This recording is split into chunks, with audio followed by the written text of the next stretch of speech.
Hoy vamos a tener ya la séptima parte de Muerte y sucesión del Papa Francisco. Antes de hablar sobre los cardenales en concreto, los que pueden ser papables, vamos a hacer esta conferencia especialmente dedicada a esas controversias que hay. ¿Será conservador? ¿Será liberal? Y vamos a ver declaraciones de algunos sumamente importantes, y vaya cosas llegan a decir. ¿Cisma en la Iglesia Católica? Bueno, veremos. Vamos a empezar.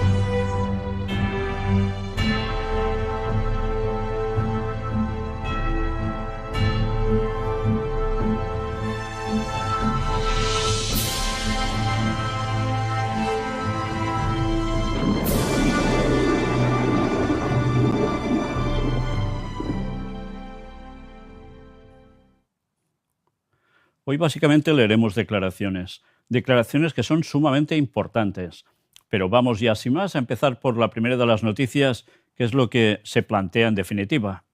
La muerte del Papa Francisco deja al Vaticano ante el reto de seguir su senda o virar hacia el tradicionalismo. Lo que os decía en un principio, conservador o todo lo contrario. ¿Seguirá la ruta y la senda del Papa Francisco o van a girar de tercio totalmente? Este es el gran dilema. Según el presidente de los obispos españoles, el próximo pontífice seguirá la pauta del Papa Francisco. Parece que lo tiene muy claro. Pero veremos otras opiniones ahora. Y atención a esta, porque es de alguien muy importante. Cuando habló en Oviedo, el cardenal que ahora avisa de un posible cisma si sale otro papa como Francisco: no soy una copia de él, que tiene serviles aplaudidores. ¿Quién dijo esto? El purpurado alemán Müller impartió, junto al arzobispo Sanz Montes, una conferencia sobre familia cuando ejercía de prefecto de la Congregación para la Doctrina de la Fe, o sea, la antigua Inquisición, sí. No es posible la relación sexual de los divorciados en una nueva unión civil. Fueron las palabras que el cardenal Gerhard Ludwig Müller, entonces prefecto de la Congregación para la Doctrina de la Fe, pronunció el 4 de mayo de 2016 en Asturias, en una conferencia que dio sobre familia en el seminario de Oviedo. Para recibir la comunión en la Eucaristía, esas personas deben abandonar la nueva unión o vivir con la otra persona como si fueran hermanos, señaló Müller en un acto promovido por la Biblioteca de Autores Cristianos y el arzobispo de Oviedo, Jesús Sanz Montes.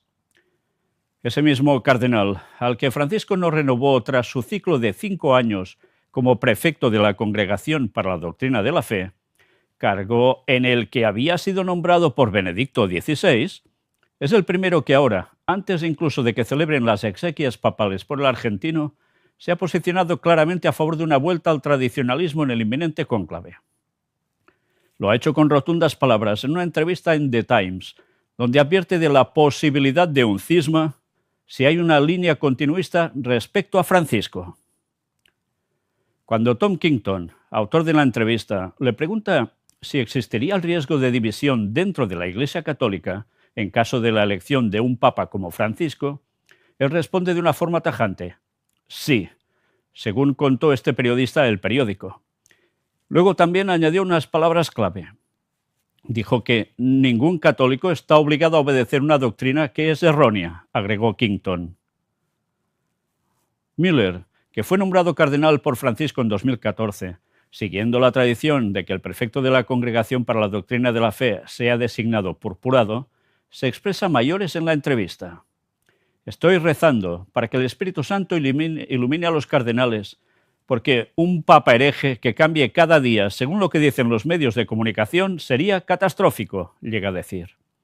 Y más, afirmó que el futuro pontífice no debería buscar los aplausos del mundo secular, que ve a la Iglesia como una organización humanitaria que hace trabajo social, en una velada crítica a la trayectoria de Francisco, que no es la primera vez que expresa. Vaya críticas, ¿eh? Bueno, sigamos. Cuando el primer cardenal en posicionarse públicamente en contra de un papa continuista con la línea de Bergoglio tras su muerte visitó Asturias en 2016, abordó la parcela de los divorciados en segunda unión a raíz de un documento elaborado por el Papa Francisco titulado Amoris Laetitia.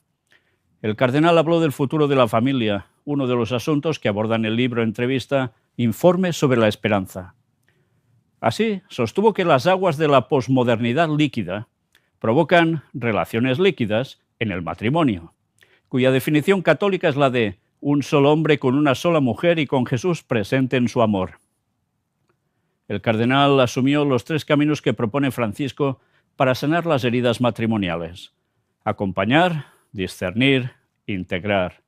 Acompañar la fragilidad porque las personas en pecado mortal, caso de esas segundas uniones, no están excluidas de la Iglesia, hecha de hombres que se caen y se levantan, como describía San Agustín.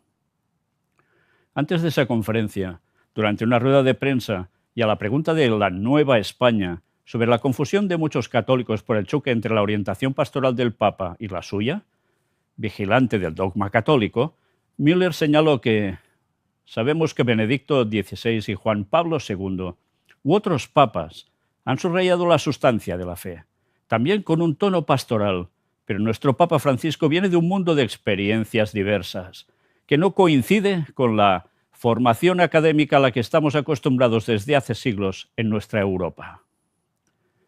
Sin embargo, el Papa quiere acercarse a la gente que está alejada de la Iglesia, y en ese marco se produce la tensión entre ser fiel a la sustancia de nuestra fe y, de otro lado, el acercamiento de diálogo con los que están fuera de la Iglesia o en situaciones regulares, explicó. En todo ello, no es fácil mantener el equilibrio, pero tenemos que buscar una síntesis a favor de los hombres entre la dimensión dogmática y la pastoral. Müller defendió asimismo que tengo que hacer mi tarea, que es promover y tutelar la fe. Pero mi libro no es una corrección al Papa, aunque yo no soy una copia de Francisco, que tiene algunos serviles aplaudidores. Y en particular, Müller recordó que la indisolubilidad del matrimonio no es una simple ley canónica, sino que está enraizada en la palabra de Jesucristo. Müller es cardenal desde febrero de 2014, cuando fue proclamado por el Papa Francisco. Su carrera sacerdotal se había iniciado en 1978, después de haber estudiado teología y filosofía en Maguncia, Múnich y Friburgo. En 2002 fue nombrado obispo de Ratisbona, recibiendo la consagración episcopal. Antes había sido profesor de teología dogmática en la Universidad de Múnich. Además de ser el responsable de la publicación de las obras completas de Joseph Ratzinger, Benedicto XVI, cuyos 16 volúmenes edita la BAC en España, Müller destaca por libros como Dogmática, Teoría y Práctica de la Teología, así como obras específicas sobre la Eucaristía, Un culto conforme al Logos Divino, La liturgia en el pensamiento teológico de Joseph Ratzinger, o sobre Las mujeres en la Iglesia, Especificidad y corresponsabilidad. Pero ahora vamos a ver más declaraciones del cardenal Müller. Algunas son iguales, pero da más datos que no hemos visto en la otra noticia. Fijaos qué llega a decir.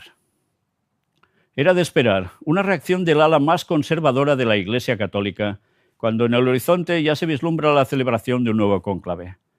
Finalmente, el primero en hacer oír su voz ha sido antiguo responsable de Congregación de la Fe y cardenal elector, tiene 77 años, quien incluso ha evocado el riesgo de papa con un perfil similar al de, ya sabéis quién, Francisco. Müller, uno de los rostros más visibles del bando tradicionalista, ha hablado en estos días a través de 2 entrevistas, una al diario italiano La Repubblica y otra al británico The Times. En esta última sostuvo incluso que el próximo papa no debería buscar los aplausos del mundo secular que ve a la Iglesia como una organización humanitaria que hace trabajo social, según dijo, en una sutil crítica, ya manifestada en el pasado, a una supuesta falta de preparación intelectual de Francisco. Vaya. Por eso dijo, estoy rezando para que el Espíritu Santo ilumine a los cardenales, porque un papa hereje que cambie cada día según lo que dicen los medios de comunicación sería catastrófico. Por tanto, lo acusaba de hereje al Papa Francisco. Y más aún, cuando Tom Kington, autor de la entrevista, le pregunta si existiría el riesgo de división dentro de la Iglesia Católica en caso de la elección de un papa como Francisco, él responde de una forma tajante: sí, según contó este periodista al periódico. Luego también añadió unas palabras clave. Dijo que ningún católico está obligado a obedecer una doctrina que es errónea, agregó Kington. Esto lo hemos leído antes, pero ahora vale la pena que os matice que cuando dice que ningún católico está obligado a obedecer una doctrina que es errónea, pues no debería haber ningún católico, porque mucha doctrina católica es errónea. Pero evidentemente él no va por este camino, sino que va por el camino de lo que ha dicho el Papa Francisco, que ha abierto nuevas puertas y mira por dónde, claro, el tradicionalista no está de acuerdo y manifiesta este tipo de cosas. Califica al Papa Francisco de hereje directamente. Pero mirad ahora cuestiones teológicas. Aunque a veces recurre al lenguaje aterciopelado propio del mundo eclesiástico, el antiguo responsable del Santo Oficio durante el pontificado de Benedicto XVI, retirado del cargo por el Papa Francisco, también fue muy crítico con el pontífice argentino en su entrevista con La República. En ella cuestionó la supuesta ambigüedad de Francisco en cuestiones teológicas, su voluntad de convertir la Iglesia en una institución más democrática y su apertura para dar más derechos a las parejas del mismo sexo. Sobre este punto en particular, Miller sostuvo que la decisión de Francisco de avalar las bendiciones de parejas homosexuales debe aclararse. El documento aprobado bajo Francisco quería ayudar pastoralmente a estas personas, pero no se debe relativizar la doctrina católica sobre el matrimonio, dijo el teólogo alemán, al añadir que, en su opinión, a diferencia de con Francisco, con el Papa Benedicto tuvimos una claridad teológica perfecta. O sea, marca diferencias entre Benedicto XVI y el Papa Francisco en cuestión teológica. Una entrevista que, en opinión del vaticanista Jacopo Scaramuzzi, quien conversó con Müller, refleja lo que piensan también otros cardenales, que aunque no sean tan visibles, también creen que Francisco ha ido demasiado lejos con sus reformas, que ha abierto demasiadas puertas con los gays, con el Islam, con China. Por eso, de cara al cónclave, lo que habrá que descubrir es cuántos son estos cardenales, ya que solo algunos nombres se conocen, como los ultraconservadores y ambos electores Robert Sarah, de Guinea, y Raymond Leo Burke, de Estados Unidos, explicó Scaramuzzi al periódico. Aunque lo cierto es que es posible que, si la Iglesia continúa en la senda de su camino sinodal, es posible que algunos se pierdan y podrían ocurrir algunos pequeños cismas, añadió. Una situación, esta no sorprendente, consideradas las fortísimas tensiones entre Francisco y el bando ultraconservador en los últimos años del pontificado del argentino. En especial, uno de los puntos máximos de esta guerra se alcanzó en 2016, cuando a Francisco le acusaron de herejía y un grupo de cardenales le planteó los dubia, petición de aclaraciones sobre asuntos doctrinales sobre Amoris Laetitia. Todo esto ya lo presentamos en su momento. La exhortación apostólica, que fijaos de qué iba, en la que se habría a permitir la comunión a divorciados. Un grupo en el que estaban, además de Müller y Burke, también alemanes Walter Brandmüller y Joachim Meissner, el primero hoy no elector, el segundo fallecido. No obstante, Francesco Peloso, vaticanista de larga data, considera que aún no está clara la estrategia que los conservadores seguirán para intentar imponer a su candidato durante el cónclave. Es probable que busquen a un candidato que no perciban como demasiado progresista, pero que tampoco se aleje demasiado de sus ideas. Un moderado, en síntesis, afirma Peloso a este diario. Una opinión que, en sentido muy amplio, parece paradójicamente compartir el arzobispo italiano Carlo Maria Viganò, excomulgado en 2024 por el Vaticano por el rechazo a reconocer y someterse al sumo pontífice. Ya hemos mostrado cosas sobre Viganò. Según Viganò, muy activo en estos días en redes sociales, la muerte de Bergoglio cristaliza, por así decirlo, una situación de ilegitimidad difundida. De los 136 cardenales electores, 108 han sido creados por él, lo que significa que la autoridad de cualquier papa que sea elegido en el próximo cónclave estará perjudicada por haber sido elegido por falsos cardenales creados por un falso papa, ha llegado a decir, poniendo en duda al propio cónclave. Vaya declaraciones, ¿no? Desde luego, reparten por todos lados. Cisma, pues ya lo veremos, pero la verdad es que la tensión es máxima. Es interesante ver lo de siempre. Sucede como con los demonios. Entre ellos no se aguantan, no se soportan, se odian, pero trabajan juntos para ir contra el pueblo de Dios. Eso sí. Sigamos viendo una noticia también interesante. Opus, Kikos, legionarios. Los grupos ultras esperan un nuevo papa que les devuelva su influencia. Y ahora veremos el porqué. La muerte del Papa Francisco a algunos les ha dolido más que a otros. La críptica respuesta viene de un miembro del Opus Dei, preguntado estos días sobre el fallecimiento de Bergoglio. Los grandes movimientos que tocaron la cúspide en los pontificados de Juan Pablo II y Benedicto XVI, desde el Opus Dei a la Legión de Cristo, han visto en la sucesión papal una ocasión para bloquear los procesos que los estaban orillando en la Curia Vaticana, o sea, que los dejaban de lado. Dice el derecho canónico que cuando fallece un papa, cesan todos los cargos en el Vaticano, salvo los del camarlengo, el decano y el vicedecano del colegio cardenalicio. Todas las decisiones, sin tomar o sin rubricar, quedan en suspenso. La vida se para en la Santa Sede. Afecta incluso al ascenso a los altares. Se ha pospuesto sine die la mayor canonización de este jubileo, la del adolescente Carlo Acutis, que iba a celebrarse este domingo y del cual también hemos tratado. Así que la sede vacante está siendo utilizada por algunos sectores para tratar de parar algunas de las decisiones que Francisco tomó y refrendó en vida, pero que no llegaron a formalizarse. El caso más mediático en las últimas horas es el de la participación del cardenal Angelo Becciu en el cónclave que elegirá su sucesor. Al no haber o no conocerse unas disposiciones finales de Bergoglio, su supuesto veto podría no sustanciarse. Bueno, ya vimos que finalmente sí, fue vetado. Él mismo se retiró.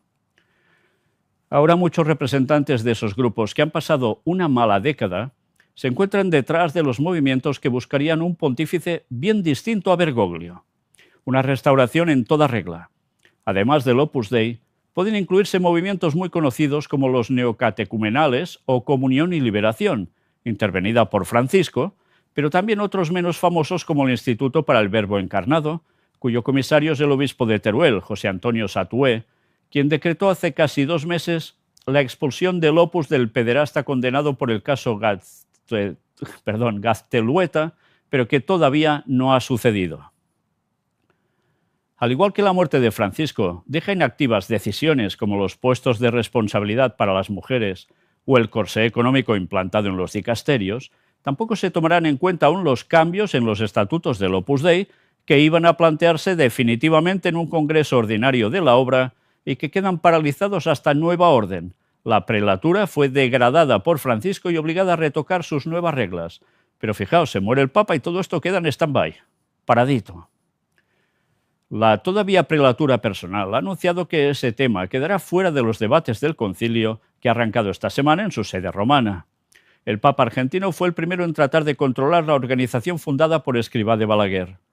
También se detienen hasta nueva orden los informes sobre la titularidad de Torre Ciudad.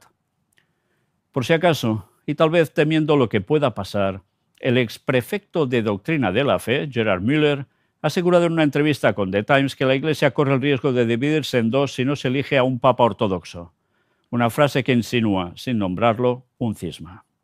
Müller ha sido uno de los grandes enemigos de Francisco desde que fuera apartado de la antigua Inquisición. Declaró en un acto en Madrid en octubre de 2022 que los temas centrales de la Iglesia no deberían ser el cambio climático o la política migratoria, sino el Evangelio de Jesús, y considera que el catolicismo no consiste en obedecer ciegamente al Papa, sino en respetar las Sagradas Escrituras, la tradición y la doctrina de la Iglesia. Vaya bofetadas, ¿eh? El purpurado no dudó en mostrar su profundo desacuerdo ante la bendición a las parejas homosexuales, que en su opinión es obviamente contraria a la doctrina de la Iglesia. El acuerdo entre el Vaticano y China, no se pueden hacer pactos con el diablo, analizado, o a la apuesta por la fraternidad entre católicos y musulmanes. Los católicos son hermanos y hermanas, pero en Cristo, adujo. Por tanto, es totalmente contrario a todos esos posicionamientos que hizo el Papa Francisco. Müller ha insistido en que el próximo Papa no debe buscar el aplauso del mundo secular, que ve a la Iglesia como una organización humanitaria que hace trabajo social, sino centrarse en la verdad revelada. Y es que los electores tienen la responsabilidad de elegir a un hombre que sea capaz de unificar a la Iglesia en la verdad revelada. La cuestión no es entre conservadores y liberales, sino entre ortodoxia y herejía, clamó el prelado alemán, quien advirtió que reza para que el Espíritu Santo ilumine a los cardenales, porque un papa hereje que cambie cada día según lo que digan los medios sería catastrófico. Pero ya veis, entre ortodoxia y herejía, nada de conservadores y liberales. Las cosas claras, ortodoxia o herejía. Es contundente, ¿eh? Del mismo modo, quien fuera director del Observatorio Romano, Giovanni Maria Vian, muy crítico con el pontificado de Francisco, ha considerado al Papa fallecido como un Papa absolutista, que durante 12 años generó evidentes contradicciones. Bueno, eso ha quedado muy claro, desde luego. En una entrevista con La Nación, Vian asegura que ahora mismo la Iglesia está más dividida y más polarizada que cuando Bergoglio fue elegido Papa en 2013, y subraya que es necesario que el sucesor del Papa no sea un Francisco II. Casi nada, ¿eh? El nuevo Papa tendrá de alguna manera que desmarcarse de Francisco si quiere sobrevivir a la confrontación, que será implacable, sostiene el periodista, quien ofrece a sus favoritos para el cónclave. Hay 2 cardenales europeos que tienen posibilidades para mí. El cardenal sueco Anders Arborelius, quien tiene un perfil extraordinario, y el cardenal primado húngaro Peter Erdo. Yo lo que creo es que con el próximo Papa se volverá a Europa, que el sucesor de Francisco será europeo. Con todo, a lo que no va a afectar la sede vacante ni los movimientos del sector más conservador de la Iglesia Católica es la disolución del sodalicio. Francisco suscribió su fin el 14 de abril, una semana antes de morir. El Papa designó como comisario para el cierre de la asociación fundada por el abusador Luis Fernando Figari al sacerdote español Jordi Bartomeu, con la misión de haberse con los fondos de las empresas asociadas a la extinta organización, que algunos valoran en más de 1.000 millones de dólares, para emplearlos en la compensación de las víctimas del sodalicio. Como anécdota de las expectativas en maniobras más ultras, tuits como el del abogado de la familia Franco, Luis Utrera Molina, ha puesto voz a los deseos de muchos nostálgicos con un tuit en el que comentaba: me dicen que la oficina de prensa del Vaticano está recibiendo miles de correos proponiendo al padre Santiago Cantera Montenegro como nuevo papa. No sin sorna, Utrera Molina añade: por supuesto que es elegible, aunque no sería del agrado de Bolaños. En fin, ya ves que hay unas tensiones bárbaras. Y una noticia más. El nuevo papa debe enfrentarse al lobby gay. El cardenal alemán Gerhard Ludwig Müller, referente del ala más tradicional de la Iglesia Católica, hizo un llamamiento a la institución para que se enfrente al lobby gay, afirmó en una entrevista al periódico La Estampa publicada este lunes. Si Jesús dice que el matrimonio es entre un hombre y una mujer y es indisoluble, ningún papa puede cambiar esta doctrina. El lobby homosexual quiere equiparar las uniones entre personas del mismo sexo con el matrimonio, pero esto contradice totalmente la doctrina bíblica, declaró Müller. Además, exigió que el próximo pontífice sea firme en doctrina y esté preparado para hacer frente a las crecientes presiones, enfrentándose a lo que llamó la amenaza de la herejía. El Papa debe tener una sólida formación teológica y doctrinal, ser equilibrado, ni autoritario ni débil, firme, pero capaz de respetar a los demás. No debe ser demasiado autoritario, añadió. No somos representantes de facciones ideológicas o de algún lobby. No debemos ceder a presiones externas y mediáticas. Pertenecemos a la Iglesia en su conjunto, dijo. Bien, pues ya habéis visto que las noticias de hoy tenían mucho que ver, especialmente con Müller, el cardenal Müller. Pero hemos visto que en general no es otra forma más de ser un representante de muchos otros, no sabemos cuántos, que están en esa misma línea. Por el otro lado hay otros que son totalmente en la línea contraria. Cisma depende de qué papa surja, pues ya lo veremos. Estamos muy cerca de ello. Mañana empieza el cónclave. Nosotros mañana, si Dios quiere, hablaremos de algunos de los papables. Algunos se ha citado aquí, que nosotros ya no lo vamos a comentar, pero mostraremos otros que podrían llegar a cumplir profecía. Sí, sí, sí. Por todo lo que se espera que va a suceder proféticamente escrito, sobre todo por parte de Dios, pero también una pequeña parte que tiene que ver con cuestiones del otro lado, precisamente. Esto es lo que veremos mañana.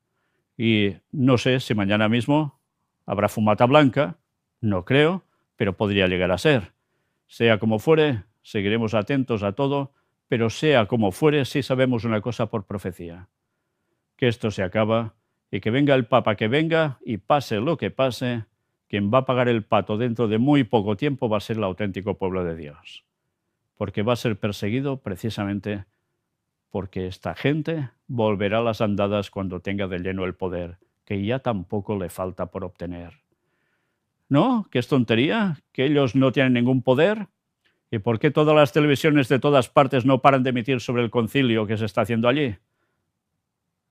Por el cónclave. ¿Estará todo el mundo pendiente? Bueno, pues por algo es, ¿no?